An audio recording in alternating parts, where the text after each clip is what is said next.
ইরানে America Israel সম্মিলিতভাবে যে কাজটি করেছে বাংলাদেশের জন্য একটা বিরাট বার্তা। বাংলাদেশের পররাষ্ট্র মন্ত্রণালয় বিবৃতি দিয়েছে, ওই বিবৃতি দিয়েছে কোথায় পাকিস্তান আর আফগানিস্তান যুদ্ধের ক্ষেত্রে তারা বলেছেন এখানে আমাদের কোনো নৈতিক বা কোনো ধরনের কোনো কূটনৈতিক কোনো ভূমিকা নাই, মানে অনেকটা নিরপেক্ষ অবস্থানে থাকা। একসময় আমরা ন্যামের মানে ইয়েতে ছিলাম, মানে নন অ্যালাইনমেন্ট মুভমেন্ট যেটা ন্যামের মেম্বার, কারণ এগুলো এখন আর ওই সময় নাই। কিন্তু এখন একটা কঠিন একটা বাস্তবতার মুখোমুখি এসে আমরা দাঁড়িয়েছি।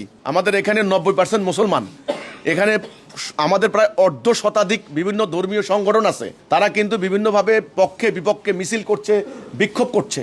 ওকে, আমরা গত 1.5 বছর আগে একটা আন্দোলন হয়েছে, ছাত্র আন্দোলন, যেটার নাম আমরা দিয়েছি জুলাই বিপ্লব। এটা কিন্তু একেবারে সরাসরি ভারতের বিরুদ্ধে বক্তব্য দেওয়া হয়েছে, দিল্লির আধিপত্যবাদের বিরুদ্ধে। তো কাজেই ইরানে এখন যে আক্রমণ হলো, সর্বোচ্চ নেতাকে এইভাবে প্রকাশ্যে হামলা করা, হত্যা করা হলো, ওনার ফ্যামিলি শুদ্ধ। কয়েকদিন আগে সাদ্দাম হোসেনকে হত্যা করা হয়েছে, লিবিয়ার গাদ্দাফিকে হত্যা করা হয়েছে। তো ওদের কিন্তু এই যে অ্যাগ্রেসিভ মনোভাব, এটা এখন পরিষ্কার বুঝতে হবে, আমাদের জন্য একটা অশনি সংকেত। ইরানে হামলার আগে কিন্তু তারা পাকিস্তান আর আফগানিস্তান এই দুইটা ভাতৃপ্রতিম রাষ্ট্র, মানে সীমান্ত সংলগ্ন রাষ্ট্রের মধ্যে তারা মারামারি লাগিয়ে দিয়েছে।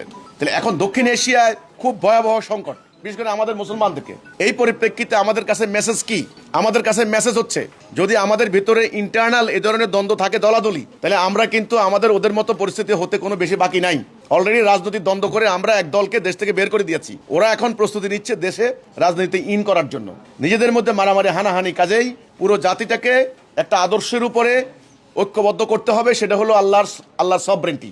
1 নাম্বার, আল্লাহর উপরে ভরসা করে, আল্লাহর সাহায্য ছাড়া এই সাম্রাজ্যবাদী, এই দাজ্জালীয় সভ্যতার মোকাবেলা করা কারো পক্ষে সম্ভব নয়। বাংলাদেশের জন্য একটা অশনি সংকেত। ওরা এখন যা চাইবে, ওরা বলবে তোমার পায়ের নিচে তেল আছে, আমাকে তেল দিয়ে দাও, দিতে হবে। তোমার অমুক দ্বীপ আছে, দ্বীপ দিয়ে দাও, অমুক আইল্যান্ড দিয়ে দাও, তোমার সেন্ট মার্টিন দিয়ে দাও, তোমার তেল দিয়ে দাও, তোমার বন্দর দিয়ে দাও, তোমার এটা দিয়ে দাও, তোমার এটা দিয়ে। কথা শুনতে হবে। তুমি গম আনবা রাশিয়া থেকে কম দামে, বলছে না গম আমার থেকে আনতে হবে। যদি কথা না শোনো, প্রথমে স্যাংশন দেবো, এমবার্গো দেবো, তারপরে কথা না শুনলে বোম মেরে উড়াই দিব, কথা শেষ। এখন আর মানবাধিকার, আন্তর্জাতিক আইন, তারপরে তো হলো রুল অফ ল, কিচ্ছু নাই, এথিক্স নাই, কিচ্ছু নাই, মোরালিটি কিচ্ছু নাই, এগুলো ভুয়া, এগুলো ভণ্ডামি। হ্যাঁ, মানবাধিকারের বলি কিচ্ছু না। তাহলে এখন রাষ্ট্রের অস্তিত্ব, জাতির অস্তিত্ব, ইমান, আমাদের ইজ্জত আবরু, আমাদের সবরেন্টি বলতে খালি ভৌগোলিক সীমা রেখা সবরেন্টি বুঝাচ্ছি না আমি। স্বাধীন চেতা, স্বাধীনভাবে চিন্তা করার মানসিকতা যদি করতে হয়, এটার একটা সমাধান, এর একটা উপায় আলহামদুলিল্লাহ আমি তুলে ধরছি। সেটা হচ্ছে সমগ্র জাতি আল্লাহর উপরে ভরসা করে তাওহীদের উপরে ঐক্যবদ্ধ হতে হবে। সমগ্র জাতি হবে একটা, নেতা হবেন একজন, সমগ্র জাতি একটা নির্দিষ্ট লক্ষ্যে পরিচালিত হবে।